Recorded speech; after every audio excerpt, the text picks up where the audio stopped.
ഇന്നത്തെ ക്ലാസ്സിലേക്ക് എല്ലാവർക്കും സ്വാഗതം. സോ ഇന്നത്തെ ക്ലാസ്സിൻ്റെ ടോപ്പിക് എന്നത് പോസ്റ്റ് മൗര്യൻ ഡെവലപ്മെൻറ്റ്സിലുള്ള നമ്മുടെ 6ാമത്തെ ചാപ്റ്ററിലുള്ള വളരെ പ്രധാനപ്പെട്ട മറ്റൊരു ടോപ്പിക്കാണ് ഇന്ന് ചർച്ച ചെയ്യുന്നത്.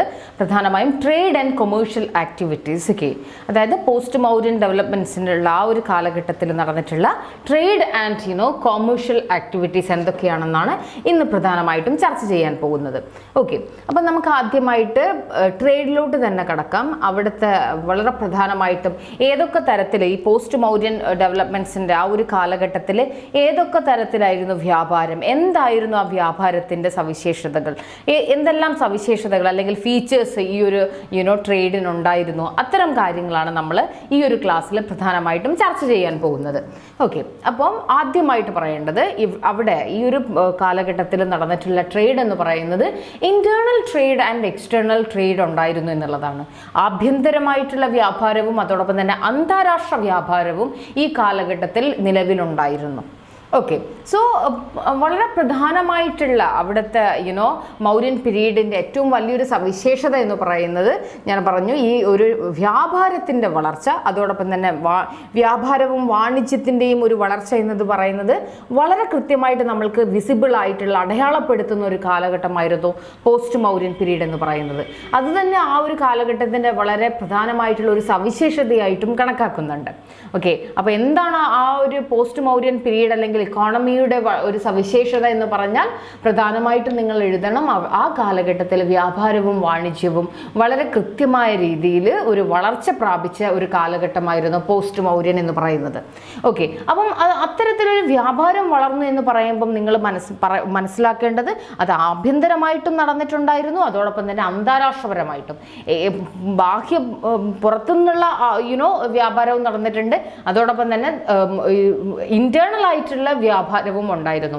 ഈ ഒരു വ്യാപാരത്തിന്റെ ഈ രണ്ട് രീതിയിലുള്ള വ്യാപാരം കൊണ്ടാണ് ബേസിക്കലി ആ സമ്പദ് വ്യവസ്ഥയിൽ പ്രധാനമായിട്ടും ഈ ഒരു വ്യാപാരത്തിന്റെയും വാണിജ്യത്തിനും ഒരു വലിയ രീതിയിലൊരു വളർച്ച ഉണ്ടായത്. ഓക്കെ, ഇനി പ്രധാനമായിട്ടും ഒരു വളരെ പ്രധാനമായിട്ടുള്ള ഒരു ഇന്റേണൽ ലാൻഡിൻ്റെ ഏൻഷ്യൻ ഇന്ത്യയിലെ വളരെ പ്രധാനപ്പെട്ട ഒരു ട്രേഡ് റൂട്ട് എന്ന് പറയുന്നത് പ്രധാനമായിട്ടും ഉണ്ടായിരുന്നത് രണ്ടെണ്ണമായിരുന്നു. രണ്ട് പ്രധാനമായിട്ടുള്ള ഇന്റേണൽ ട്രേഡ് റൂട്ട് ഇന്ത്യയിലുണ്ടായിരുന്നു. ഈ രണ്ട് ട്രേഡ് റൂട്ടിലൂടെയായിരുന്നു ആളുകൾ വ്യാപാരത്തിന് വേണ്ടിയിട്ട് പോയതും. ഈ ഒരു റൂട്ട് കൂടെ ആണ് പ്രധാനമായിട്ടും ആ കാലഘട്ടത്തിൽ വ്യാപാരം നടന്നിട്ടുണ്ടായിരുന്നത്. അപ്പോൾ ആദ്യത്തെ ആ ഒരു റൂട്ടിനെ പറയുന്നത് ഉത്തരപഥം എന്നാണ്. ഓക്കെ, ആ ഉത്തരപഥം എന്ന് പറയുന്നത് പ്രധാനമായും നോർത്തേൺ ആൻഡ് ഈസ്റ്റേൺ ഇന്ത്യൻ്റെ ചില പാർട്സുകളും വിത്ത് നോർത്ത് വെസ്റ്റേൺ ഫ്രിഞ്ചസ്, അതായത് പ്രധാനമായിട്ടും ഉത്തരപഥം എന്ന് പറയുന്നത് നോർത്തേൺ ആൻഡ് ഈസ്റ്റേൺ ഇന്ത്യയാണ്. അതിപ്പം പ്രസന്റ് ഡേയിൽ എവിടെയാണെന്ന് വെച്ചാൽ പ്രധാനമായും പാകിസ്ഥാനും അതോടൊപ്പം തന്നെ മറ്റ് ബിയോണ്ട് പ്രദേശങ്ങളിലുമായിരുന്നു ഈ ഒരു ഉത്തരപഥം എന്ന് പറയുന്ന പ്രധാനമായിട്ടുള്ള ട്രേഡ് റൂട്ട് ഉണ്ടായിരുന്നത്. ഇനി രണ്ടാമത്തെ ട്രേഡ് റൂട്ടിൻ്റെ പേരാണ് ദക്ഷിണപഥ. ഓക്കെ, ആ ദക്ഷിണപഥ എന്ന് പറയുന്നത് പ്രധാനമായും ബന്ധിപ്പിക്കുന്നത് പെനിൻസുലർ ഇന്ത്യയെ western and northern parts of ഇന്ത്യയുമായിട്ടായിരുന്നു ബന്ധിപ്പിച്ചിട്ടുണ്ടായിരുന്നത്. അപ്പോൾ ആ ഒരു റൂട്ടിനെയായിരുന്നു നമ്മൾ ദക്ഷിണപഥ എന്ന് പറയുന്നത്. അപ്പം പ്രധാനമായും ഇന്ത്യയിൽ വ്യാപാരം നടന്നിട്ടുള്ള പ്രധാനപ്പെട്ട വഴികൾ അല്ലെങ്കിൽ റൂട്ട് എന്ന് പറയുന്നത് ഒന്ന് ഉത്തരപഥമാണ്, രണ്ടാമത്തത് ദക്ഷിണപഥമാണ്.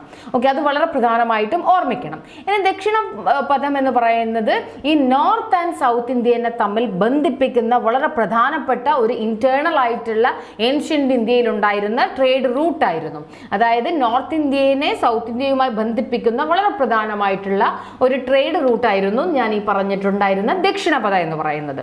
ഓക്കെ, ആ ഒരു ദക്ഷിണപഥ എന്ന് പറയുന്നത് പ്രധാനമായും സ്റ്റാർട്ട് ചെയ്യുന്നത് കൗശാംബി, അതായത് ഇന്നത്തെ നിയർ അലഹബാദിലുള്ള കൗശാംബിയിൽ നിന്ന് സ്റ്റാർട്ട് ചെയ്തിട്ട് എവിടെ കൂടിയാണ് അത് പോകുന്നതെന്ന് വെച്ചാൽ റണ്ണിങ് ത്രൂ അത് പ്രധാനമായും പോകുന്നത് ഉജ്ജയിനിൽ, മോഡേൺ ഉജ്ജയിനിൽ കൂടെ പോയിട്ട് അത് എവിടം വരെ എക്സ്റ്റെൻഡ് ചെയ്യുന്നു എന്ന് വെച്ചാൽ നമുക്ക് ബ്രോച്ച്, അതായത് വെസ്റ്റേൺ കോസ്റ്റിന്റെ ഏറ്റവും വളരെ പ്രധാനപ്പെട്ട ഒരു തുറമുഖമായ ബ്രോച്ച് വരെ കണക്ട് ചെയ്യുന്നതായിരുന്നു ഈ ദക്ഷിണപഥ എന്ന് പറയുന്നത്. ഓക്കെ, ആ ദക്ഷിണപഥ എന്ന് പറയുന്നത് അതിനുശേഷം പിന്നീട് ഫേർദർ ആയിട്ട് അത് ബന്ധിപ്പിക്കുന്നത് ഞാൻ നേരത്തെ കഴിഞ്ഞ ക്ലാസ്സിൽ ഞാൻ പറഞ്ഞിട്ടുണ്ടായിരുന്നു. ശതവാഹനസിന്റെ ക്യാപിറ്റൽ എന്ന് പറയുന്നത് മോഡേൺ പൈത്താൻ ആണ്, അത് പ്രതിസ്ഥാന എന്ന പ്രദേശമാണ്. ഓക്കെ, അത് വളരെ പ്രധാനപ്പെട്ട ഒരു പ്രദേശമാണ്. ആ ഒരു ക്യാപിറ്റൽ, ആ ഒരു പ്രദേശവുമായി ഇതിനെ പിന്നീട് അത് പിന്നീട് കണക്ട് ചെയ്ത് പോകുന്നു എന്നാണ് പറയുന്നത്. ഓക്കെ, അപ്പം ദക്ഷിണപാത എവിടം മുതൽ എവിടം വരെയാണെന്ന് വെച്ചാൽ പ്രധാനമായിട്ടും അത് കൗശാംബിയിൽ അലഹബാദിനടുത്തുള്ള കൗശാംബിയിൽ നിന്ന് തുടങ്ങിയിട്ട് ഉജ്ജയിനിലൂടെ പോയിട്ട് അത് ബ്രോച്ചിലെത്തി നിൽക്കും, വെസ്റ്റേൺ കോസ്റ്റിലെ. അവിടുന്ന് വീണ്ടും ഈ ദക്ഷിണപാത വീണ്ടും അത് കണക്ട് ചെയ്യുന്നത് ശതവാഹനാസിന്റെ ക്യാപിറ്റലായിട്ടുള്ള പ്രതിസ്ഥാനയിലോട്ട് അത് ബന്ധിപ്പിക്കുന്നു. ഇതായിരുന്നു ദക്ഷിണപാത എന്ന റൂട്ട് എന്ന് പറയുന്നത്. ഓക്കെ, സോ വളരെ പ്രധാനമായിട്ട് ഈ രണ്ട് പ്രധാനപ്പെട്ട റൂട്ടിൽ കൂടെയായിരുന്നു വ്യാപാരം ഇന്ത്യയിൽ നടന്നിട്ടുണ്ടായിരുന്നത്, ഏൻഷ്യന്റ് ഇന്ത്യയിൽ. ഓക്കെ, അതായത് ദക്ഷിണപഥത്തിലൂടെയും ഉത്തരപഥത്തിലൂടെയുമാണ് ബേസിക്കലി ആളുകൾ, മെർച്ചൻസ് ഒരിടത്തു നിന്ന് മറ്റൊരിടത്തേക്ക് പോവുകയും അവിടെ വ്യാപാരം ചെയ്യുകയും അല്ലെങ്കിൽ അവിടെ നിന്ന് ഇവിടേക്ക് വരികയും അത്തരത്തിലൊരു വ്യാപാരം പ്രധാനമായും നടന്നിട്ടുണ്ടായിരുന്നത് ഈ ഒരു റൂട്ടിൽ കൂടെയായിരുന്നു. ഓക്കെ, സോ പിന്നീട് 45 AD ഗ്രീക്ക് നാവിഗേറ്റർ ആയിട്ടുള്ള ഹിപ്പാറ്റസ് അദ്ദേഹം മൺസൂൺ കണ്ടെത്തിയതോടുകൂടി ഈ ഒരു വളരെ കൃത്യമായിട്ട് പറയുകയാണെങ്കിൽ ഈ ഒരു പ്രദേശത്തോട്ട് ബേസിക്കലി ഒരുപാട് സീ വോയേജസ് സമുദ്ര സഞ്ചാര യാത്രികർ എത്തുകയാണ്. ഓക്കെ, ഈ ഒരു പ്രദേശത്തേക്ക് അട്രാക്ട് ചെയ്യപ്പെടുകയും അവർ ബേസിക്കലി അവർ ഇത്തരത്തിലുള്ള ഒരു പ്രദേശത്തിലോട്ട് വന്നതായിട്ട് നമ്മൾക്ക് കാണാൻ സാധിക്കും. ഓക്കെ, അപ്പം വളരെ ഇമ്പോർട്ടൻ്റ് ആയിട്ടുള്ള ഒരു സവിശേഷതയാണ് അത്.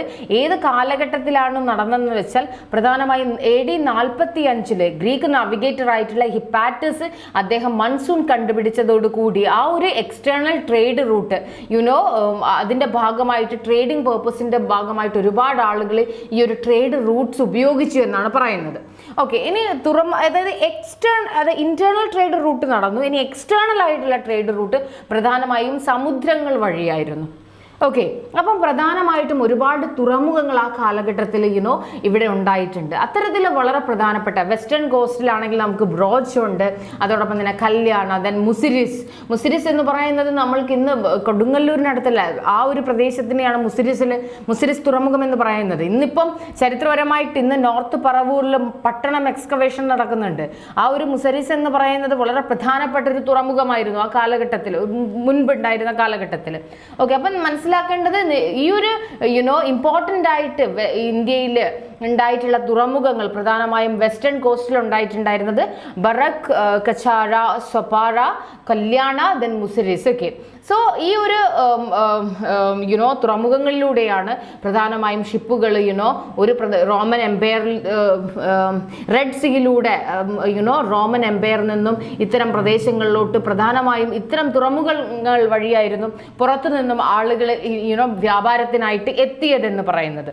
ഓക്കെ, സോ ഇനി വ്യാപാരം പറയുമ്പം ഈ ഏൻഷ്യൻ ഇന്ത്യക്ക് വളരെ കൃത്യമായിട്ട് പറയുകയാണെങ്കിൽ സൗത്ത് ഈസ്റ്റ് ഏഷ്യയുമായിട്ട് സമുദ്രത്തിലൂടെ ഒരു വ്യാപാര ബന്ധം ഉണ്ടായിരുന്നു, അല്ലെങ്കിൽ സൗത്ത് ഈസ്റ്റ് ഏഷ്യയുമായിട്ട് ബന്ധപ്പെട്ടിട്ടുണ്ടായിരുന്നത് പ്രധാനമായിട്ടും എങ്ങനെ അത് അവരുമായിട്ടൊരു വ്യാപാരമൊക്കെ നടത്തിയെന്ന് വെച്ചാൽ പ്രധാനമായും സമുദ്രത്തിലൂടെയാണ്. സമുദ്രാന്തര വ്യാപാരമായിരുന്നു ബേസിക്കലി ആ കാലഘട്ടത്തിൽ ഉണ്ടായിരുന്നത്. ഓക്കെ, സോ നേരത്തെ ഞാൻ പറഞ്ഞു വെസ്റ്റേൺ കോസ്റ്റിലെ പ്രധാനപ്പെട്ട തുറമുഖങ്ങൾ. ഇനി പ്രോമിനന്റ് പോർട്ട്സ്, അതായത് വളരെ പ്രധാനപ്പെട്ട ഈസ്റ്റേൺ കോസ്റ്റ് ഓഫ് ഇന്ത്യയിലെ വളരെ പ്രധാനപ്പെട്ട തുറമുഖങ്ങളാണ് താമ്രലിപ്തി, അത് വെസ്റ്റ് ബംഗാളിലുള്ളതാണ്. ദെൻ അരിക്കമെഡു തമിഴ്നാട് കോസ്റ്റിൽ, ആൻഡ് ദെൻ വളരെ പ്രധാനമായിട്ടുള്ളതാണ് ഞാൻ ഈ പറഞ്ഞ വെസ്റ്റ് ബംഗാളിലുള്ള താമ്രലിപ്തി ആൻഡ് ദെൻ അരിക്കമെഡു തമിഴ്നാടിലുള്ളത്. ഓക്കെ, ഇനി പ്രധാനമായിട്ടും ഈ സമുദ്രത്തിലൂടെയാണ് ബേസിക്കലി ഇത്തരത്തിലുള്ള ഒരു എക്സ്റ്റേണൽ ആയിട്ടുള്ള ട്രേഡ് പോസിബിൾ ആയിട്ടുണ്ടായിരുന്നത്. ഓക്കെ, അപ്പം അതൊരു ഈ രീതിയിലാണ് നമ്മൾ വളരെ പ്രധാനമായിട്ടും ട്രേഡ് എന്തൊക്കെയായിരുന്നു, ഇവരുടെ ഒരു ട്രേഡ് ആക്ടിവിറ്റീസ് എന്തൊക്കെയായിരുന്നു, ഇന്റേണൽ ആൻഡ് എക്സ്റ്റേണൽ ട്രേഡ് റൂട്ട്സിനെ പറ്റി നമുക്ക് പറയാനുള്ളത് ഇത്രയും കാര്യങ്ങളാണ്. ഓക്കെ, അപ്പം പ്രധാനമായിട്ടും ദക്ഷിണപഥ, ഉത്തരപഥ വളരെ പ്രധാനപ്പെട്ട ട്രേഡ് റൂട്ടുകളാണ്. അപ്പോൾ ഈ റൂട്ടിൽ കൂടിയൊക്കെയാണ് ആളുകൾ പ്രധാനമായിട്ടും വ്യാപാരത്തിന് വേണ്ടി വന്നിട്ടുണ്ടായിരുന്നത്. അത് ആഭ്യന്തരമായിട്ടുള്ള വ്യാപാരവും അതോടൊപ്പം തന്നെ അന്താരാഷ്ട്ര വ്യാപാരവും ഈ കാലഘട്ടത്തിൽ നിലവിലുണ്ടായിരുന്നു എന്ന് പറഞ്ഞു. ഇനി ഈസ്റ്റേൺ കോസ്റ്റിലുള്ള പ്രധാനപ്പെട്ട തുറമുഖങ്ങൾ ഏതൊക്കെയാണെന്ന് ചർച്ച ചെയ്തു. ഇനി വെസ്റ്റേൺ കോസ്റ്റിലുള്ളത് പറഞ്ഞു. ഓക്കെ, ഇനി അപ്പോൾ ഇത്രയും കാര്യങ്ങളാണ് ഇതിൻ്റെ ഇന്നൊരു ഇൻട്രൊഡക്ഷൻ എന്ന നിലയിൽ ബേസിക്കലി പ്രധാനമായിട്ടും ഈ ഒരു കാലഘട്ടത്തിലെ ട്രേഡ് റൂട്ട്സിനെ പറ്റി പറയാനുള്ളത്. ഓക്കെ, അപ്പം നമ്മൾ ഒരു വളരെ പ്രധാനപ്പെട്ട ഇവരുടെ ഒരു ട്രേഡ് റൂട്ടുകളെ പറ്റി പറഞ്ഞു. ഇനി അടുത്തതായിട്ട് ചർച്ച ചെയ്യാൻ പോകുന്നത് എന്തായിരുന്നു ഇവരുടെ ഒരു trade with west and central Asia. ഈ ഒരു വെസ്റ്റ് ആയിട്ടും സെൻട്രൽ ഏഷ്യയുമായിട്ടുള്ള വ്യാപാരം എങ്ങനെയായിരുന്നു എന്നുള്ളതാണ്. ഓക്കെ, അതായത് നമ്മൾ നേരത്തെ പറഞ്ഞിട്ടുണ്ട് അവർക്ക് എക്സ്റ്റേണൽ ട്രേഡ് ഉണ്ടായിട്ടുണ്ട് എന്നുള്ളത്. അപ്പം ഈ പ്രധാനമായിട്ടും നമ്മൾ ഫോക്കസ് ചെയ്യുന്നത് വെസ്റ്റ് ആയിട്ടും അതോടൊപ്പം തന്നെ സെൻട്രൽ ഏഷ്യയുമായിട്ടുള്ള ഈ ഒരു വ്യാപാരം എന്ന് പറയുന്നത് എന്തായിരുന്നു എന്നുള്ളതാണ്. ഓക്കെ, സോ ഈ ഒരു പോസ്റ്റ് മൗര്യൻ പീരീഡിൻ്റെ ആ ഒരു കാലഘട്ടത്തിൻ്റെ വളരെ പ്രധാനപ്പെട്ട കൊമേഴ്ഷ്യൽ ആക്ടിവിറ്റീസിൻ്റെ വളരെ പ്രധാനപ്പെട്ട ഒരു സവിശേഷതയായിരുന്നു ഇന്ത്യക്ക് വെസ്റ്റുമായിട്ടുള്ള ഒരു വളരെ പ്രധാനമായിട്ടുള്ള വ്യാപാരം എന്ന് പറയുന്നത്.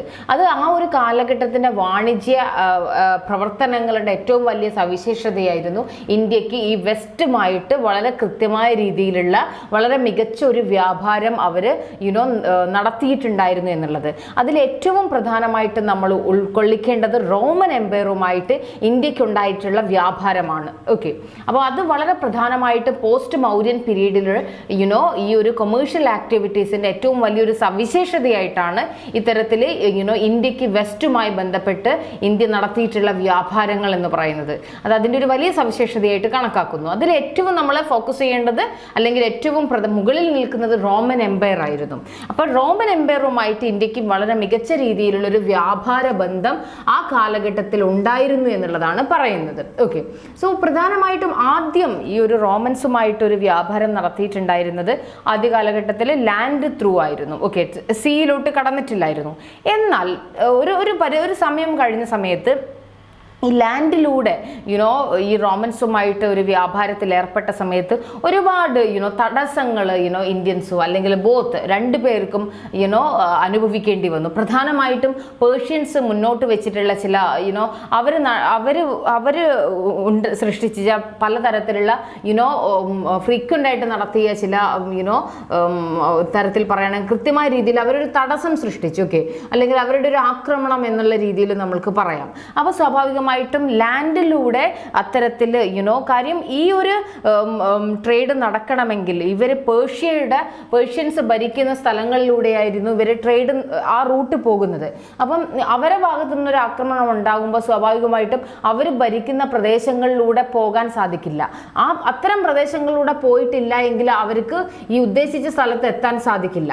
അതായത് ഈ റോമൻസുമായിട്ടൊക്കെ വളരെ കൃത്യമായിട്ടൊരു ഒരു ട്രേഡ് നടത്തണമെങ്കിൽ ഈ പറഞ്ഞിട്ടുള്ള പ്രദേശത്തൂടെ പോകണം. എന്നാൽ ഇത്തരം പ്രദേശങ്ങൾ എന്ന് പറയുന്നത് പേർഷ്യൻസിന്റെ കയ്യിലാണ്. അപ്പോൾ അവരുടെ ഭാഗത്തു നിന്ന് കൃത്യമായ രീതിയിൽ ഒരു ഇടപെടൽ ഉണ്ടാകും, ഇന്റർഫിയറൻസ് ഉണ്ടാകും. അപ്പോൾ അതിന് ആ ഒരു കാര്യം അങ്ങനെ ഒരു സാഹചര്യം വന്ന സമയത്താണ് ഈ ഒരു ട്രേഡ് റൂട്ട് എന്നത്, അതായത് ലാൻഡിലൂടെയുള്ള ട്രേഡ് റൂട്ട് മാറ്റിയിട്ട് പ്രധാനമായിട്ടും സീ റൂട്ട്സിലോട്ടുള്ള ഒരു ഷിഫ്റ്റ് ഉണ്ടാകുന്നത്. ഓക്കെ, സമുദ്രാന്തരമായിട്ട് വ്യാപാരം നടത്തിയത്. ഓക്കെ, അപ്പോൾ വളരെ കൃത്യമായിട്ട് പറയണം. അപ്പം അത്തരത്തിലെ ഇന്ത്യൻ പോർട്സിൽ നിന്നും ഇന്ത്യൻ തുറമുഖങ്ങളിൽ നിന്നും റെഡ് സീയിലോട്ടും പേർഷ്യൻ ഗൾഫിൻ്റെ തുറമുഖങ്ങളിലോട്ടൊക്കെ വളരെ കൃത്യമായിട്ട്, അതായത് സമുദ്രത്തിലൂടെ ഒരു വ്യാപാരം പിന്നീട് പോസിബിളായി. ഓക്കെ, ആദ്യം അതൊരു ലാൻഡിലൂടെ ആയിരുന്നു. പക്ഷെ പിന്നീട് വന്നിട്ടുള്ള ചില ബാഹ്യ ഇടപെടൽ കൊണ്ട്, പ്രശ്നങ്ങൾ കൊണ്ട് അത് പിന്നീട് സീ റൂട്ട്സിലോട്ട് ഷിഫ്റ്റ് ചെയ്തു എന്നാണ് പറയുന്നത്. ഓക്കെ, ഇനി പ്രധാനമായിട്ട് ഞാൻ പറഞ്ഞു റോമൻസുമായിട്ട് വ്യാപാരം ഉണ്ടായിരുന്നു എന്ന് പറഞ്ഞു. അതിന് ഏറ്റവും വലിയ ഒരു വളരെ മികച്ച ഒരു ഇത്തരത്തിലൊരു റോമൻസുമായിട്ട് നമ്മൾക്ക് വ്യാപാരം നടത്തിയിരുന്നു എന്ന് സൂചിപ്പിക്കുന്ന ഏറ്റവും നല്ല ഒരു വർക്കായിരുന്നു പെരിപ്ലസ് ഓഫ് ദി എറിത്രീനിയൻ സീ. ആ ഒരു പെർട്ടിക്കുലർ ബുക്ക് എന്ന് പറയുന്നത് 1st സെഞ്ച്വറി AD എഴുതപ്പെട്ടിട്ടുള്ള ഒരു അനോണിമസ് ആയിട്ടുള്ള ഓതറാണ്. ആ ഒരു ഓതർ ആരാണെന്ന് നമുക്ക് മനസ്സിലായിട്ടില്ല. ആ ഒരു പെർട്ടിക്കുലർ വർക്ക് എന്ന് പറയുന്നത് റോമൻസുമായിട്ട് ഇൻഡോ റോമൻ ട്രേഡുമായി പ്രതിപാദിക്കുന്ന വളരെ മികച്ചൊരു വർക്കായിരുന്നു പെരിപ്ലസ് ഓഫ് ദി എറിത്രീനിയൻ സീ എന്ന് പറയുന്നത്. ഓക്കെ, അതായത് 1st സെഞ്ച്വറി AD എഴുതിയിട്ടുള്ള പെരിപ്ലസ് ഓഫ് ദി എറിത്രീനിയൻ സീ ആണ് ബേസിക്കലി ഇൻഡോ റോമൻ ട്രേഡുമായി ബന്ധപ്പെട്ട വളരെ മികച്ച ഒരു ഹിസ്റ്റോറിക്കൽ സോഴ്സസ് എന്ന് പറയുന്നത്. ഓക്കെ, ഇനി ഞാൻ പറഞ്ഞു ഒരുപാട് റോമൻസിനെ സംബന്ധിച്ച് അവർക്ക് ഇന്ത്യയിൽ തനതായിട്ട് ഉൽപ്പാദിപ്പിക്കുന്ന പല പ്രോഡക്ട്സുകളും റോമൻസിന് വളരെ ആവശ്യമുണ്ടായിട്ടുണ്ടായിരുന്നു. അത്തരത്തിൽ അവർ പ്രധാനമായിട്ടും ഇവിടെ നിന്നും കളക്ട് ചെയ്തിട്ടുള്ള പ്രധാനപ്പെട്ട ഇന്ത്യൻ പ്രോഡക്ട്സ് എന്ന് പറയുന്നത് സുഗന്ധദ്രവ്യങ്ങൾ, പ്രധാനമായിട്ട് സ്പൈസസ് വരും, then perfumes, jewels and also Ivory and fine textiles, അതായത് മസ്ലിൻ, ഇതെല്ലാം അവർ പ്രധാനമായും ഇന്ത്യൻ പ്രോഡക്ട്സിൽ അവർ ഫോക്കസ് ചെയ്തിട്ടുണ്ടായിരുന്നതാണ്. ഇത്തരം സാധനങ്ങളെല്ലാമാണ് ബേസിക്കലി ഇവർ ഇന്ത്യയിൽ നിന്നും അവരുടെ നാട്ടിലോട്ട് കൊണ്ടുപോയത്. അതായത് വ്യാപാരത്തിന് വന്നിട്ട് ഇവിടെ നിന്നും അവർ വാങ്ങിക്കുന്ന ഉൽപ്പന്നങ്ങൾ എന്ന് പറയുന്നത് സുഗന്ധദ്രവ്യങ്ങളുണ്ട്, പെർഫ്യൂംസ് ഉണ്ട്, ജ്വൽസ് ഉണ്ട്, ചില പ്രധാനപ്പെട്ട ടെക്സ്റ്റൈൽസ് ഉണ്ട്. അത്തരം അതായത് മസ്ലിൻ അതുപോലെയുള്ള പ്രധാനപ്പെട്ട വസ്തുക്കളായിരുന്നു അവരുടെ നാട്ടിലോട്ട് കൊണ്ടുപോയിട്ടുണ്ടായിരുന്നത്. ഓക്കെ, സോ ഈ പ്രധാനമായിട്ടും സ്പൈസസ് കൊണ്ടുപോയി എന്ന് പറഞ്ഞു. അതിന് വളരെ പ്രധാനപ്പെട്ടതായിരുന്നു പെപ്പർ എന്ന് പറയുന്നത്. ഓക്കെ, പെപ്പർ വളരെ പ്രധാനമായിട്ട് റോമൻസ് കൊണ്ടുപോയിട്ടുള്ള വളരെ പ്രധാനപ്പെട്ട, അതായത് കുരുമുളക് എന്ന് പറയുന്നത് റോമൻസ് വളരെയധികം കൊണ്ടുപോയിട്ടുള്ള ഒരു പ്രധാനപ്പെട്ട ഒരു സുഗന്ധദ്രവ്യമായിരുന്നു. അതാണ് ഒരു റോമൻസിൻ്റെ ഇടയിൽ ഉണ്ടായിട്ടുള്ള ഇതിൻ്റെ ഒരു പോപ്പുലാരിറ്റി കൊണ്ടാണ് ഇതിനെ യവനപ്രിയ എന്ന പേരിൽ കൂടെ ഈ ഒരു പെർട്ടിക്കുലർ പെപ്പർ എന്നുള്ള ഒരു സുഗന്ധദ്രവ്യം മാറുന്നുണ്ട്, ഓക്കെ, അറിയപ്പെടുന്നുണ്ട്. ഓക്കെ, സോ വളരെ കൃത്യമായിട്ട് ഇത്തരത്തിലൊരു സ്പൈസസ് അല്ലെങ്കിൽ സുഗന്ധദ്രവ്യങ്ങൾ റോമൻസ് വളരെ വൻതോതിൽ അവരുടെ നാട്ടിലോട്ട് വ്യാപാര ആവശ്യത്തിന് വേണ്ടി കൊണ്ടുപോയെന്ന് പറഞ്ഞു. അപ്പം ഈ ഒരു സുഗന്ധദ്രവ്യങ്ങൾ ആ ഒരു പെർട്ടിക്കുലർ വ്യാപാരം അതിന് പ്രധാനമായിട്ടും അവർ അത് ബേസ് ചെയ്തിട്ടുണ്ടായിരുന്നത് സൗത്ത് ഇന്ത്യയിലായിരുന്നു. ഓക്കെ, അതായത് സൗത്ത് ഇന്ത്യയിൽ നിന്നായിരുന്നു ബേസിക്കലി ഇവർ റോമൻസ് പ്രധാനമായിട്ടും സുഗന്ധദ്രവ്യങ്ങൾ വ്യാപാരത്തിന് വേണ്ടിയിട്ട് വാങ്ങിയിട്ടുണ്ടായിരുന്നത്. ഓക്കെ, അപ്പോൾ ആ ഒരു ഇൻഡോ റോമൻ ട്രേഡ് അതായത് പ്രധാനമായും സുഗന്ധദ്രവ്യങ്ങൾക്ക് വേണ്ടിയിട്ട് നടന്നത് പ്രധാനമായും സൗത്ത് ഇന്ത്യയിലാണ്. അത് ഇമ്പോർട്ടൻ്റ് ആയിട്ട് ഓർമ്മിക്കണം. അതോടൊപ്പം തന്നെ വളരെ കൃത്യമായിട്ട് പറയുകയാണെങ്കിൽ റോമൻസ് ഇവിടേക്ക് ഇമ്പോർട്ട് ചെയ്തിട്ടുണ്ടായിരുന്ന ഐറ്റംസ് ആയിരുന്നു വളരെ precious and semi precious stones ആയിട്ടുള്ള ഡയമണ്ട്, കാർണീലിയൻ, ദെൻ ടർക്കോയ്സ്, എഗേറ്റ്, ഇത്തരത്തിലുള്ള സാധനങ്ങൾ പ്രധാനമായിട്ടും പേൾസ് ആൻഡ് ഓൾസോ ഇൻഡിഗോ, ഇതെല്ലാം സ്റ്റീൽ, ഇത്തരം വസ്തുക്കളെല്ലാം ഇവർ ബേസിക്കലി സാൻഡൽവുഡ്, ഇതെല്ലാം അവരുടെ നാട്ടിൽ നിന്നും ഇവിടേക്ക് ഇമ്പോർട്ട് ചെയ്യുകയും ഉണ്ടായിട്ടുണ്ട്. ഓക്കെ, അത്തരത്തിൽ ഒരുപാട് ഐറ്റംസ് പ്രധാനമായും ഒരു ട്രേഡ് എന്ന് പറഞ്ഞാൽ ഒരിടത്തുനിന്ന് മാത്രമല്ല, അതായത് തങ്ങളുടെ നാട്ടിലില്ലാത്തൊരു വസ്തു മറ്റൊരിടത്തുനിന്ന് വാങ്ങിയിട്ട് ആ ഒരു പെർട്ടിക്കുലർ പ്രദേശത്തേക്ക് കൊണ്ടുപോകും. ഓക്കെ, ആ രീതിയിലാണല്ലോ വ്യാപാരം നടക്കുക. അപ്പം ഇന്ത്യൻ പ്രോഡക്ട്സ് അവർ പ്രധാനമായിട്ടും സ്പൈസസ്, പല കാര്യങ്ങളും ഞാൻ പറഞ്ഞു, ടെക്സ്റ്റൈൽസ്, പല പെർഫ്യൂംസ്, ജ്വൽസ്, ഇതെല്ലാം കൊണ്ടുപോയിട്ടുണ്ട്. അതുപോലെ റോമൻസ് ഇന്ത്യയിലോട്ട് കൊണ്ടുവന്നിട്ടുള്ളതാണ് പല precious and semi precious stones കൊണ്ടുവന്നു. അതായത് ഡയമണ്ട്, കാർണീലിയൻ, ദെൻ ടർക്കോയ്സ്, എഗേറ്റ്, ഇതെല്ലാം സ്റ്റീൽ, ഇൻഡിഗോ, ഇതെല്ലാം അവർ കൊണ്ടുവന്ന് സാൻഡൽവുഡ്, ഇതെല്ലാം ഇവർ ഇമ്പോർട്ട് ചെയ്തിട്ടുണ്ടായിരുന്നതാണ്. ഓക്കെ, വളരെ പ്രധാനമായിട്ടും അവർ ഇമ്പോർട്ട് ചെയ്തിട്ടുണ്ടായിരുന്ന വളരെ പ്രധാനപ്പെട്ട വസ്തുക്കളായിരുന്നു. ഓക്കെ, അതോടൊപ്പം തന്നെ അവർ ഗോൾഡ് ആൻഡ് സിൽവർ ഇന്ത്യയിലോട്ട് ഇമ്പോർട്ട് ചെയ്തിട്ടുണ്ട്. ഓക്കെ, നമുക്ക് വളരെ കൃത്യമായിട്ട് അത്തരത്തിലുള്ള കാര്യങ്ങൾ പ്രതിപാദിക്കുന്ന തരത്തിൽ ഒരു പുരാവസ്തുപരമായിട്ടുള്ള സോഴ്സസുകൾ അതിനെ അപ്രൂവ് ചെയ്യുന്ന തരത്തിലുള്ള എവിഡൻസുകളുണ്ട്. ഫോർ ഇൻസ്റ്റൻസ് നമ്മൾക്ക് ഇന്ത്യൻ സബ് കോണ്ടിനെന്റിൽ നിന്നും ഒരുപാട് പ്രധാനമായിട്ടും ഫസ്റ്റ് സെഞ്ചുറി AD ഒരുപാട് റോമൻസ് ഉപയോഗിച്ചിട്ടുണ്ടായിരുന്ന ഒരുപാട് കോയിൻസുകൾ ഇന്ത്യൻ സബ് കോണ്ടിനെന്റിൽ നിന്നും ലഭിച്ചിട്ടുണ്ടെന്നാണ് പറയുന്നത്. ഓക്കെ, അപ്പോൾ സ്വാഭാവികമായിട്ടും റോമൻ എംപയറിൽ നിന്നും ഈ ഗോൾഡിൻ്റെ ഒക്കെ വളരെ കൃത്യമായിട്ട് ഇന്ത്യയിലോട്ട് ഇറക്കുമതി ചെയ്തിട്ടുണ്ടെന്ന് നമുക്ക് അതിലൂടെ അനുമാനിക്കാം. ഗോൾഡ് കോയിൻസ് ഒക്കെ ഒട്ടനവധി റോമൻ കോയിൻസ് ഇന്ത്യയിൽ നിന്നും ലഭിച്ചിട്ടുണ്ട്. അത് വ്യാപാരത്തിന്റെ ഭാഗമായിട്ട് ഇവിടേക്ക് വരുന്നു, ഇവിടെ അത് നാണയം കൈമാറ്റം ചെയ്യപ്പെടുന്നു. ആ രീതിയിൽ ഒരുപാട് കോയിൻസ് ഒക്കെ ഇന്ത്യയിൽ നിന്നും ലഭിച്ചിട്ടുണ്ടെന്നാണ് പറയുന്നത്. ഓക്കെ, സോ ഇനി മറ്റൊരു പ്രധാനപ്പെട്ട ഒരു കാര്യം എന്ന് പറയുന്നത് ഈ ഒരു അവർ എക്സ്പോർട്ട് ചെയ്ത റോമനിൽ നിന്നും അവർ എക്സ്പോർട്ട് ചെയ്തിട്ടുള്ള വളരെ പ്രധാനപ്പെട്ട ഒരു വസ്തുവാണ് വൈൻ എന്ന് പറയുന്നത്. ഓക്കെ, സോ അത്തരത്തിൽ അതുമായി പ്രതിപാദിക്കുന്ന ചില എവിഡൻസുകൾ അരിക്കമെടുവിൽ നിന്ന്, സൗത്ത് ഇന്ത്യയിലെ അരിക്കമെടുവിൽ നിന്ന് ഈ വൈൻ ട്രേഡ് നടന്നു എന്നതിന് പ്രൂവ് ചെയ്യുന്ന തരത്തിലുള്ള എവിഡൻസുകൾ ലഭിച്ചിട്ടുണ്ടെന്നാണ് പറയുന്നത്.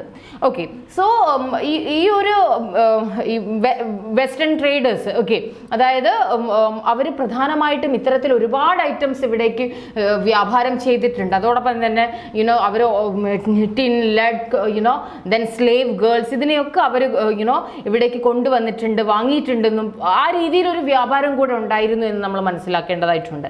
അപ്പോൾ പ്രധാനമായും നമ്മൾക്ക് ലഭിച്ചിട്ടുള്ള ആർക്കിയോളജിക്കലായ എവിഡൻസുകളൊക്കെ പ്രധാനമായിട്ടും റോമൻ കോയിൻസ്, മറ്റ് പല വസ്തുക്കളും ഈ മെറ്റീരിയൽസ് റിമെയിൻസ് ഒക്കെ ഇത്തരത്തിലൊരു വളരെ മികച്ച രീതിയിലൊരു ട്രേഡ് ഇൻഡോ റോമൻ ട്രേഡ് ഇവിടെ ഉണ്ടായിരുന്നു എന്നുള്ളതിനെ പ്രതിപാദിക്കുന്നതാണ്. ഓക്കെ, അപ്പം അത് വളരെ കൃത്യമായിട്ട് നമ്മൾ മനസ്സിലാക്കേണ്ടതായിട്ടുണ്ട്. അപ്പോൾ ഇത്രയും കാര്യങ്ങളാണ് ഇതുമായി ബന്ധപ്പെട്ട് പറയാനുള്ളത്. Trade with west and central Asia നിങ്ങൾക്ക് മനസ്സിലായിട്ടുണ്ടെന്ന് കരുതുന്നു. അടുത്തതായിട്ട് ഞാൻ ഈ ക്ലാസ്സിൽ ഡിസ്കസ് ചെയ്യാൻ പോകുന്നത് ക്രാഫ്റ്റ്സ് ആൻഡ് ഇൻഡസ്ട്രീസ്. ഓക്കെ, എന്തൊക്കെയായിരുന്നു ഇവരുടെ ക്രാഫ്റ്റ്സ് അല്ലെങ്കിൽ ഇവരുടെ ഇൻഡസ്ട്രീസ് ഏതൊക്കെയാണെന്നുള്ളതാണ് പ്രധാനമായിട്ട് നമ്മൾ നോക്കാൻ പോകുന്നത്. ഓക്കെ, അതായത് ഞാൻ കൃത്യമായിട്ട് പറഞ്ഞു, ഇന്റേണൽ ആൻഡ് എക്സ്റ്റേണൽ ട്രേഡ് വളരെ മികച്ച രീതിയിൽ ഒരു ഗ്രോത്ത് ആയിട്ട് ഒരു ട്രേഡിനുണ്ടായിരുന്നു എന്ന് പറഞ്ഞു. എന്നാൽ ഈ ഒരു വളരെ കൃത്യമായിട്ട് പറയുകയാണെങ്കിൽ ഇത്തരത്തിലൊരു ട്രേഡ് വളരെയധികം ഡിപ്പെൻഡ് ചെയ്തിട്ടുണ്ടായിരുന്ന ഒരു മേഖലയായിരുന്നു ക്രാഫ്റ്റ് ആക്ടിവിറ്റീസ്. ആ കാലഘട്ടത്തിൽ നടന്നിട്ടുണ്ടായിരുന്ന ക്രാഫ്റ്റ് ആക്ടിവിറ്റീസ് എന്ന് പറയുന്നത് അത്രയും വളരെ മികച്ച രീതിയിലുള്ള ക്രാഫ്റ്റ് ആക്ടിവിറ്റീസ് ഈ പോസ്റ്റ് മൗര്യൻ കാലഘട്ടത്തിൽ ഉണ്ടായിട്ടുണ്ട്. അത് ആ ഒരു കൊമേഴ്ഷ്യൽ ആക്ടിവിറ്റീസിന്റെ മറ്റൊരു പ്രധാനപ്പെട്ട ഒരു സവിശേഷതയാണ്. ഓക്കെ, ഏകദേശം നമ്മൾക്ക് ഒരു ചരിത്രപരമായിട്ട് നമ്മൾക്ക് ലഭിച്ചിട്ടുള്ള ഒരു ഹിസ്റ്റോറിക്കൽ സോഴ്സസ് ആയിട്ടുള്ള മിലിന്ദ പൻഹോ, അത് ഒരു ബുദ്ധിസ്റ്റ് ടെക്സ്റ്റ് ആണ്. നമുക്കറിയാം മെനാൻഡർ എന്ന Indo Greek ruler and Buddhist monk ആയിട്ടുള്ള നാഗസേനൻ തമ്മിലുള്ള ഒരു കോൺവെർസേഷൻ, ആ ഒരു പെർട്ടിക്കുലർ ടെക്സ്റ്റ് അത് പ്രധാനമായും മെൻഷൻ ചെയ്യുന്നുണ്ട്. ഏകദേശം 75ഓളം ഒക്യുപ്പേഷൻസ് ആ കാലഘട്ടത്തിൽ ഇവിടെ ഉണ്ടായിരുന്നു എന്ന് പറഞ്ഞു. ആ 75 ഒക്യുപ്പേഷൻസിൽ 60ഉം ക്രാഫ്റ്റ്സുമായി അസോസിയേറ്റ് ചെയ്തിട്ടുള്ള തൊഴിലായിരുന്നു. ഓക്കെ, അപ്പം തന്നെ നമ്മൾക്ക് മനസ്സിലാക്കാൻ സാധിക്കും ഈ ഒരു കാലഘട്ടത്തിൽ ക്രാഫ്റ്റ് ആക്ടിവിറ്റീസ് എന്ന് പറയുന്നത് വളരെ എഫക്റ്റീവായിട്ട് വളരെ മികച്ച രീതിയിൽ ഈ ഒരു പ്രദേശത്ത് ആ പോസ്റ്റ് മൗര്യൻ കാലഘട്ടത്തിന് വളരെ കൃത്യമായിട്ട് നിലവിലുണ്ടായിരുന്നു എന്നുള്ളത്. അപ്പം അതിനെ പ്രതിപാദിക്കുന്ന അല്ലെങ്കിൽ 75ഓളം ഒക്യുപ്പേഷൻസ് ഉണ്ടെന്ന് പ്രതിപാദിക്കുന്ന പ്രധാനപ്പെട്ട ബുദ്ധിസ്റ്റ് ടെക്സ്റ്റ് ആണ് മിലിന്ദ പൻഹോ.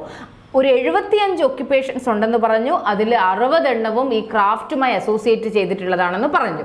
ഓക്കെ, സോ ഈ ഒരു ക്രാഫ്റ്റ് തന്നെ വളരെ വ്യത്യസ്തമായിട്ടുള്ള സ്പെഷ്യലൈസേഷൻസ് ഉണ്ട്. എല്ലാവരും ഒരേ പെർട്ടിക്കുലർ ഒരു ക്രാഫ്റ്റ് ആക്ടിവിറ്റീസിലല്ല ഫോക്കസ് ചെയ്തിരുന്നത്. ചില ആളുകൾ ഗോൾഡിൽ വർക്ക് ചെയ്യുന്ന ആളുകളുണ്ടാവും, ചിലത് സിൽവറിൽ, ചിലത് പ്രഷ്യസ് സ്റ്റോൺസിൽ. ഇതിലെല്ലാം സെപ്പറേറ്റ് ആയിട്ടുള്ള ആർട്ടിസാൻസ് വിവിധ വസ്തുക്കളിലായിരുന്നു അവരവരുടെ വൈദഗ്ധ്യം തെളിയിച്ചിട്ടുണ്ടായിരുന്നത്. ഓക്കെ, സോ ബീഡ് മേക്കിംഗ് സെന്ററിലെ ഇന്ത്യയിലെ ആ കാലഘട്ടത്തിലെ പോസ്റ്റ് മൗര്യൻ കാലഘട്ടത്തിലെ വളരെ പ്രധാനപ്പെട്ട ഒരു സെന്റർ ആയിരുന്നു ഉജ്ജയിൻ എന്ന് പറയുന്നത്. ഓക്കെ, സോ വളരെ പ്രധാനമായിട്ടുള്ള ഒരു സെന്റർ ആയിരുന്നു ബീഡ് മേക്കിങ്ങിന് ഉജ്ജയിൻ എന്ന പ്രദേശം. ഓക്കെ, ഇനി മറ്റൊരു പ്രധാനപ്പെട്ട ഒരു ഇൻഡസ്ട്രി എന്ന് പറയുന്നതായിരുന്നു ടെക്സ്റ്റൈൽ.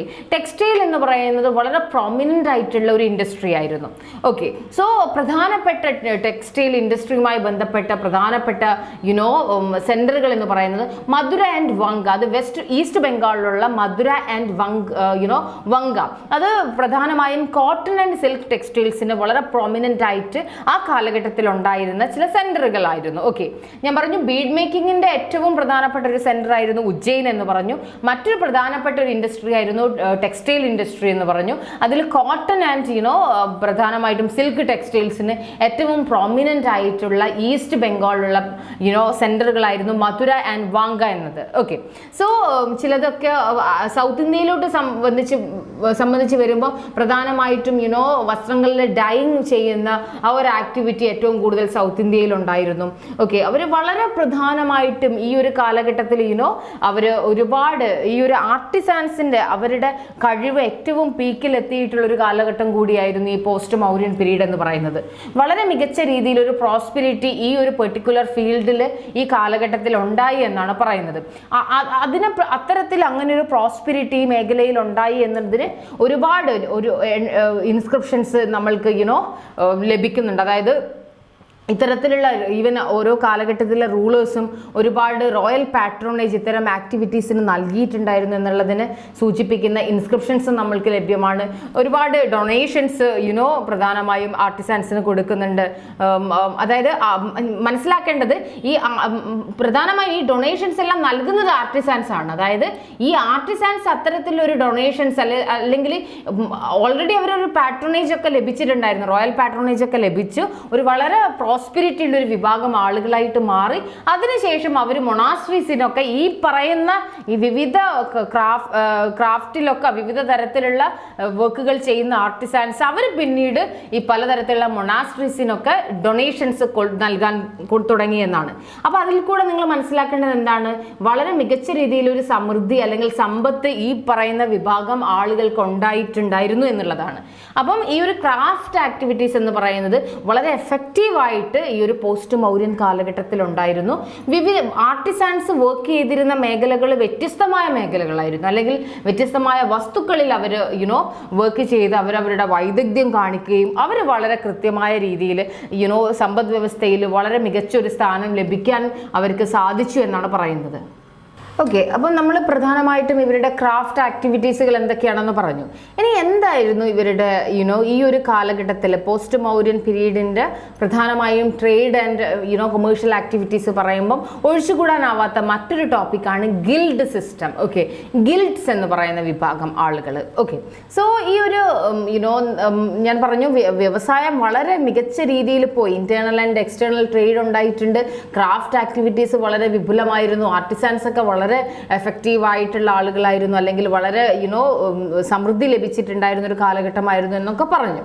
ഓക്കെ, അപ്പം നിങ്ങൾ മനസ്സിലാക്കേണ്ടത് ഈ ഒരു വ്യാപാരം മികച്ച രീതിയിൽ ആ സമ്പദ് വ്യവസ്ഥയിൽ ഉണ്ടായിരുന്നെന്ന് പറഞ്ഞു. അപ്പോൾ വ്യാപാരത്തിന് സ്വാഭാവികമായിട്ടും വ്യാപാരം നടത്തുന്ന വ്യാപാരികൾ ഉണ്ടാകും, റൈറ്റ്, മെർച്ചൻസ്. ഓക്കെ, നമുക്കറിയാം, ഇപ്പോൾ ഒരു ഉദാഹരണം പറയുകയാണെങ്കിൽ നമ്മൾ മോഡേൺ കാലഘട്ടത്തിലൊക്കെ നമ്മൾക്ക് വ്യാപാരികളുടെ ഒരു കൂട്ടായ്മയുണ്ട്, റൈറ്റ്, വ്യാപാരി വ്യവസായി ഏകോപന സമിതി എന്നൊക്കെയുള്ള നിങ്ങൾ കേട്ടിട്ടുണ്ടാകും, റൈറ്റ്. അതുപോലെ ഈ ഒരു പോസ്റ്റ് മൗര്യൻ കാലഘട്ടത്തിൽ ഇത്തരത്തിലുള്ള മെർച്ചൻസിനെ മെർച്ചൻസ് കമ്മ്യൂണിറ്റീസിന്റെ ഒരു ഓർഗനൈസേഷനെയാണ് നമ്മൾ ശ്രേണി അഥവാ ഗിൽഡ് എന്ന് പറയുന്നത്. ഓക്കെ, അപ്പൊ ശ്രേണി എന്ന് പറയുന്നത് ആ കാലഘട്ടത്തിലെ വ്യാപാരികളുടെ ഒരു കൂട്ടായ്മയായിരുന്നു. ഓക്കെ, ആ ശ്രേണി ആരുടെ കീഴിലായിരുന്നു, അല്ലെങ്കിൽ ശ്രേണിയുടെ ഹെഡ് എന്ന് പറയുന്നതായിരുന്നു ശ്രേഷ്ഠി. ഓക്കെ, ആ ശ്രേഷ്ഠി എന്ന ആളുടെ നിയന്ത്രണത്തിന് കീഴിലായിരുന്നു ഈ മെർച്ചൻസിന്റെ കമ്മ്യൂണിറ്റി, മെർച്ചന്റ് കമ്മ്യൂണിറ്റിന്റെ അല്ലെങ്കിൽ ആ ഒരു അസോസിയേഷൻ എന്ന് പറയുന്നത് അതിന്റെ ഇൻചാർജ് ആയിരുന്നു ബേസിക്കലി ശ്രേഷ്ഠി. അപ്പം ഗിൽഡ് എന്ന് പറഞ്ഞാൽ നിങ്ങൾ മനസ്സിലാക്കണം, വ്യാപാരികളുടെ ഒരു കൂട്ടായ്മയാണ്. ഓക്കെ, അതായത് വ്യാപാരം സുഗമമാകാൻ വേണ്ടി അവർ തമ്മിൽ കമ്മ്യൂണിക്കേറ്റ് ചെയ്യാൻ വേണ്ടിയിട്ടൊക്കെയുള്ള ഓർഗനൈസ് ചെയ്യുന്ന ഗ്രൂപ്പിനെയാണ് നമ്മൾ ഗിൽഡ് അഥവാ ശ്രേണി എന്ന് പറയുന്നത്. അത് ആരുടെ കീഴിലാണെന്ന് വെച്ചാൽ ശ്രേഷ്ഠി എന്ന ഒരു ഇൻചാർജിന്റെ കീഴിലായിരിക്കും ശ്രേണി വരുന്നത്. ഇനി മറ്റൊരു പ്രധാനപ്പെട്ട ഒരു വ്യാപാരി ഗ്രൂപ്പായിരുന്നു സാർത്ത എന്ന് പറയുന്നത്. ഓക്കെ, സാർത്ത എന്ന വിഭാഗം ഗ്രൂപ്പ് പ്രധാനമായും അവരുടെ ഒരു സിഗ്നിഫിക്കൻസ് എന്ന് പറയുന്നത് ഒരു caravan trading corporation of inter regional traders, അതായത് അവരൊരു സഞ്ചരിക്കുന്ന ഒരു കൈൻഡ് ഓഫ് ട്രേഡിംഗ് ഗ്രൂപ്പായിരുന്നു. അതായത് ഇന്റർ റീജിയണൽ ട്രേഡേഴ്സ്, മറ്റു പല പ്രദേശങ്ങളിലെ ട്രേഡേഴ്സിനും വ്യാപാരികളുമായിട്ടുള്ള ഒരു സഹകരണം, ആ ഒരു കാരവാൻ ട്രേഡിംഗ് എന്നാണ് അതിന് ബേസിക്കലി പറയുക. ഓക്കെ, അതായത് ഒരു പ്രദേശത്ത് നിന്ന് മറ്റൊരു പ്രദേശത്തേക്ക് പോകുന്ന കാരവാൻ, അത് ചില സമയത്ത് ബുള്ളോക്ക് കാർട്സ് ഒക്കെ ഉപയോഗിച്ചിട്ടുള്ള വ്യാപാരമൊക്കെ നടത്തുന്നത്. ഓക്കെ, അപ്പം അവരെയാണ് നമ്മൾ സാർത്ത എന്ന പേരിൽ അറിയപ്പെടുന്നത്. ഓക്കെ, അപ്പോൾ ശ്രേണികൾ എന്ന് പറഞ്ഞാൽ ബേസിക്കലി, അല്ലെങ്കിൽ ഗിൽഡ് എന്ന് പറഞ്ഞാൽ അതൊരു വ്യാപാരികളുടെ കൂട്ടായ്മയായിരുന്നു ആ കാലഘട്ടത്തിൽ. അതിന്റെ ഇൻചാർജ് എന്ന് പറയുന്നതാണ് ശ്രേഷ്ഠി. ഓക്കെ, ഇനി ഞാൻ പറഞ്ഞു സാർത്ത എന്ന് പറയുന്ന മറ്റൊരു മെർക്കന്റൈൽ ഗ്രൂപ്പാണ്. അവർ caravan trading corporation of inter regional traders എന്നാണ് അറിയപ്പെടുന്നത്. ഇനി ഈ ഒരു സാർത്തയുടെ പ്രധാനപ്പെട്ട ലീഡർ എന്ന് പറയുന്നതാണ് സാർത്ഥവത. ഓക്കെ, ശ്രേണിയുടേത് ശ്രേഷ്ഠിയാണ് ലീഡർ എങ്കിൽ സാർത്തയുടേത് സാർത്ഥവതയായിരുന്നു. ഓക്കെ, സോ ഞാൻ പറഞ്ഞു ഈ ഒരു ഗിൽഡിൽ അവർ ഒരുപാട് കാര്യങ്ങൾ വ്യാപാരവുമായി ബന്ധപ്പെട്ടിട്ട് ഓർഗനൈസ് ചെയ്യുന്നുണ്ട്. ഓക്കെ, അതായത് ഓൾമോസ്റ്റ് ഈ പലതരത്തിലുള്ള ക്രാഫ്റ്റിൻ്റെ ഒക്കെ കാര്യങ്ങളാണെങ്കിലും അതെല്ലാം വളരെ കൃത്യമായിട്ട് ഈ ഗിൽഡുകൾ സംഘടിപ്പിക്കുന്നുണ്ട്. ഓക്കെ, സോ അവർക്ക് ഒരു അതിനിടയിൽ ഒരു ജ്യേഷ്ഠ എന്നിട്ടുള്ള ഒരു ഹെഡ്മാൻ ഉണ്ടാകും. അതായത് മറ്റ് മെർച്ചൻസിനെ പോലെ തന്നെ എല്ലാ ക്രാഫ്റ്റും വൊക്കേഷൻസും ഓർഗനൈസ് ചെയ്യുന്ന ഗിൽഡിനുള്ളിൽ നിന്ന് ക്രാഫ്റ്റ് വൊക്കേഷൻസ് ഓർഗനൈസ് ചെയ്യുന്ന വിഭാഗം ആളുകൾക്ക്, അല്ലെങ്കിൽ അതിൻ്റെ ഒരു അങ്ങനെ ഒരു വിഭാഗം ആളുകളുണ്ട്. അതിൻ്റെ ഒരു ഹെഡ്മാൻ ആണ് ബേസിക്കലി ജ്യേഷ്ഠ എന്ന് പറയുന്നത്. ഓക്കെ, ആ തരത്തിലുള്ള ജ്യേഷ്ഠയിന് ആ ഒരു പെർട്ടിക്കുലർ ജ്യേഷ്ഠ കൺട്രോൾ ചെയ്യുന്ന ആ പെർട്ടിക്കുലർ ഗ്രൂപ്പിൽ ഇൻവോൾവ് ചെയ്യുന്ന ആളുകളാണ് വീവേഴ്സ് ഉണ്ട്, അതോടൊപ്പം തന്നെ bamboo workers, oil manufacturers, then Potter's, അവരുടെയൊക്കെ ആ ഒരു കാറ്റഗറിനെയാണ് നമ്മൾ ബേസിക്കലി അത്തരത്തിൽ ജ്യേഷ്ഠ എന്ന ഹെഡ്മാൻ നിയന്ത്രിക്കുന്ന ഒരു വിഭാഗം ആളുകൾ, തൊഴിലാളികൾ, അല്ലെങ്കിൽ ആ ഒരു ട്രേഡ് നടത്തുന്ന ആളുകൾ എന്ന് പറയുന്നത് പ്രധാനമായും വീവേഴ്സ് ഉണ്ട്, then bamboo workers, then oil manufacturers, then Potter's, അത്തരം ആളുകളാണ് പ്രധാനമായിട്ടും ആ മേഖലയിൽ കൈകാര്യം ചെയ്യുന്നത്, ആ മേഖലയിൽ ഉൾപ്പെടുന്ന ആളുകൾ.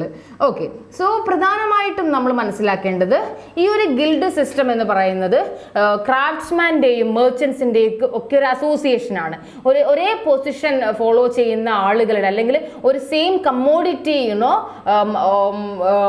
വിൽക്കുന്ന, അല്ലെങ്കിൽ അവർ വ്യാപാരം ചെയ്യുന്ന, അല്ലെങ്കിൽ ഡീല് ചെയ്യുന്ന ആളുകളുടെ ഒരു ഗിൽഡുകൾ, അല്ലെങ്കിൽ പ്രത്യേകം അസോസിയേഷൻസ് ഉണ്ടാകുന്നു. ഒരു പെർട്ടിക്കുലർ വസ്തു ട്രേഡ് ചെയ്യുന്ന ഒരുപാട് ആളുകൾ ഉണ്ടാകും, റൈറ്റ്? അപ്പോൾ അവരുടെ ഒരു കൂട്ടായ്മ, അങ്ങനെ സെപ്പറേറ്റ് ആയിട്ടുള്ള ഗിൽഡുകളുണ്ട്. ഓക്കെ, സോ പിന്നീട് അവർ വളരെ കൃത്യമായിട്ട് അവരവരുടെ ഹെഡിനെ ഇലക്ട് ചെയ്യുന്നു. അതിനുശേഷം അവരുടേതായ നിയമങ്ങൾ നിർമ്മിക്കുന്നു. ആ നിയമങ്ങൾക്കനുസൃതമായിട്ട് അവർ വസ്തുക്കളുടെ ക്വാളിറ്റിയും അതോടൊപ്പം തന്നെ വിലയും ഒക്കെ നിർണ്ണയിക്കുന്നു. അപ്പോൾ ഇതൊക്കെ ഈ ഗിൽഡിൻ്റെ ആക്ടിവിറ്റീസ് ആണ്, അതൊക്കെ അവരുടെ ഒരു റെസ്പോൺസിബിലിറ്റിയാണ്. ഒരു ഗിൽഡ് ഉണ്ടെന്ന് പറഞ്ഞിട്ട് വെറുതെ ഇരിക്കുകയല്ല, അത് വളരെ കൃത്യമായിട്ട് വ്യാപാരത്തെ വളരെ മികച്ച രീതിയിൽ സംഘടിപ്പിക്കണം. അത് വില നിർണ്ണയിക്കണം, അല്ലെങ്കിൽ അതിൻ്റെ ക്വാളിറ്റി നിർണ്ണയിക്കണം, അത്തരത്തിലുള്ള കാര്യങ്ങളൊക്കെയുണ്ട്. ഓക്കെ, സോ അവരുടെ ഒരു മ്യൂച്വൽ ആയിട്ടുള്ളൊരു ഗുഡ് വില്ല് ഇത്തരത്തിലുള്ള ഗിൽഡിൻ്റെ ഒക്കെ പ്രോപ്പർ ആയിട്ടുള്ള വർക്കിന് ആവശ്യമാണ്. അപ്പോൾ ഗിൽഡ് എന്ന് പറഞ്ഞാൽ നിങ്ങൾ മനസ്സിലാക്കേണ്ടത് പ്രധാനമായിട്ടും അവർ വളരെ കൃത്യമായിട്ടുള്ള ഒരു മെർച്ചൻ്റ് കമ്മ്യൂണിറ്റീസ് ആണ്. അവരൊരു ബാങ്ക് ആയിട്ടൊക്കെ സെർവ് ചെയ്യുന്നുണ്ട്. അതോടൊപ്പം തന്നെ അവർ ഡിപ്പോസിറ്റ് റിസീവ് ചെയ്യുന്നുണ്ട്. പബ്ലിക്കിൽ നിന്നും ഒരു ഫിക്സഡ് റേറ്റ് ഓഫ് ഇൻട്രസ്റ്റിന് ഒരു ഫിക്സ് ചെയ്തിട്ടുള്ള ഒരു നികുതി ആ ഒരു പെർട്ടിക്കുലർ ഇൻട്രസ്റ്റ് റേറ്റിൽ അവർ നിക്ഷേപങ്ങൾ വാങ്ങുന്നുണ്ട്. ഒരു ബാങ്ക് ആയിട്ടൊക്കെ ആ കാലഘട്ടത്തിൽ അവർ പ്രവർത്തിച്ചു എന്നാണ് പറയുന്നത്. അപ്പോൾ ഇത്രയും കാര്യങ്ങളാണ് ഗിൽഡുമായി ബന്ധപ്പെട്ട് പറയാനുള്ളത്. അപ്പം നമ്മൾ ഈ ഒരു പെർട്ടിക്കുലർ ക്ലാസ്സിൽ ഞാൻ പ്രധാനമായിട്ടും എടുത്തിട്ടുള്ള ടോപ്പിക് എന്ന് പറയുന്നത് trade and commercial activities. Okay, post Mauryan പീരീഡിൽ ഉണ്ടായിട്ടുള്ള ട്രേഡ് ആൻഡ് കൊമേഴ്ഷ്യൽ ആക്ടിവിറ്റീസ് ആണ്. അതിൽ നമ്മൾ ഇന്റേണൽ ആൻഡ് എക്സ്റ്റേണൽ ട്രേഡ് പറഞ്ഞു. വളരെ പ്രധാനമായിട്ടും പിന്നീട് പറഞ്ഞത് trade with west and central Asia പറഞ്ഞു. ദെൻ ക്രാഫ്റ്റ്സ് ആൻഡ് ഇൻഡസ്ട്രീസ് പറഞ്ഞു. Then guilds. ഓക്കെ, അപ്പോൾ ഇത്രയും കാര്യങ്ങളാണ് ഈ ഒരു ക്ലാസ്സിൽ ചർച്ച ചെയ്തത്. അപ്പം അത് നിങ്ങൾക്കൊക്കെ മനസ്സിലായിട്ടുണ്ടെന്ന് കരുതുന്നു. സോ ഇന്നത്തോട് ഈ ഒരു പെർട്ടിക്കുലർ കാര്യങ്ങൾ പറഞ്ഞ് ഇന്നത്തെ ക്ലാസ് ഇവിടെ അവസാനിക്കുകയാണ്. So thank you.